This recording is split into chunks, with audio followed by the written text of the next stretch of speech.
Good morning all of you. Today class is organization of group data. In the previous classes we have already learned about what is data and what is their frequencies. In this class, organization of group data. For example, we take this type of example. In this data, there are lot of observations are there. So this type of data we organize it to very difficulty. So this data is divided into small convenient groups. Okay, this large amount of data is divided into small convenient groups like this. Okay. In this data, what is the smallest value? There is 0 is the smallest value. Okay. Let me tell you. This is the smallest value. What is the biggest value in the data? 47. 47 is the biggest value. 47 is the biggest value. There is no more than that value. Okay. Biggest value is the 47. Smallest value is the 0. Okay. The maximum value.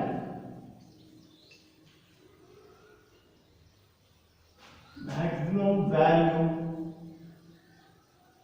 minus minimum value.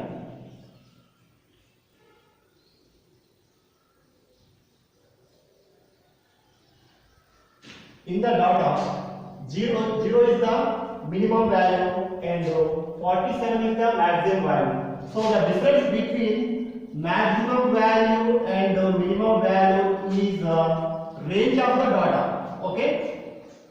This data is range of the data is 47. It is denoted by capital R. Capital R equal to 47. In large amount of data, we have classified smallest and convenient groups are there 0 to 7, 8 to 15, 16 to 23, 24 to 31, 32 to 39, 40 to 47.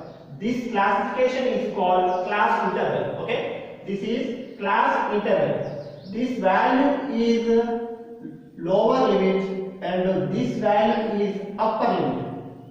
For this class interval, 0 is the smallest value and 7 is the biggest value. So this is lowest value. So lower boundary. Lower boundary of the data is 0 and higher boundary is upper boundary is 7. Okay. In this case, in this class interval,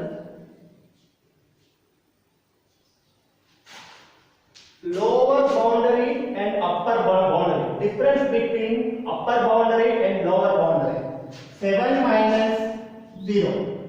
7 minus 0. That is 7. This is called length of interval. Okay. Length of interval. Length of interval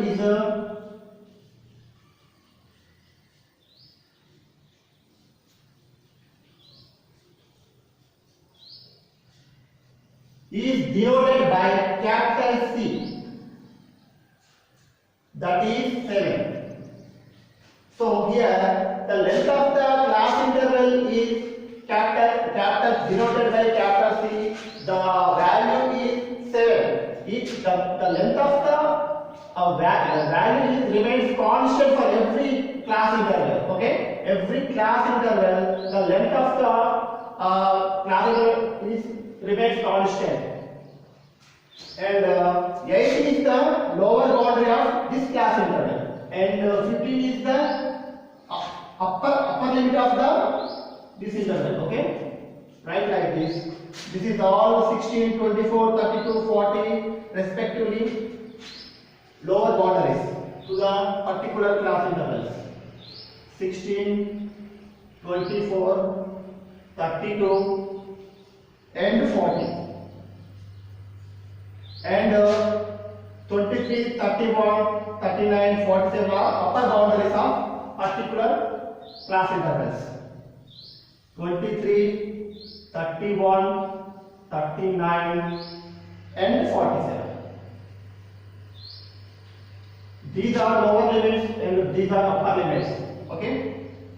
Let's come to the point. There is one more thing. Tallying marks. Tallying marks.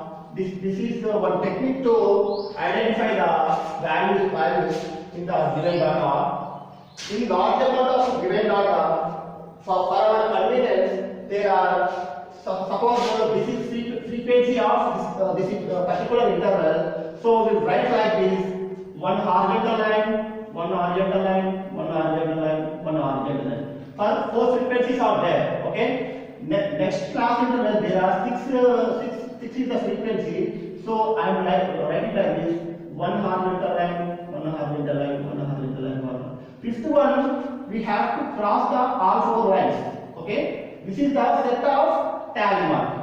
This is called set of tally mark, and the remaining one more frequency also there. Find after one right here. Okay, like this. If frequency is 4 like this and frequency 6 like this. Okay. After 5 horizontal line, we have to cross 4 lines.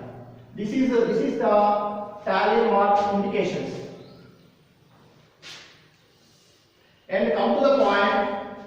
This is class interval. This is class interval. There is discrete class interval. Discrete. Here the upper boundary is 7, and come to the next class interval. The lower boundary is 8. So this is discrete series. This type of discrete series called inclusive class intervals. Okay. Discrete class intervals is called inclusive class intervals, and this like look at this. Here lower limit is 0 and upper limit is 5, and it is continuous from 5.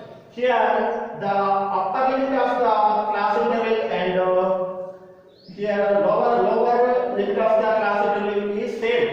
This type of continuous series is called exclusive class intervals. Okay.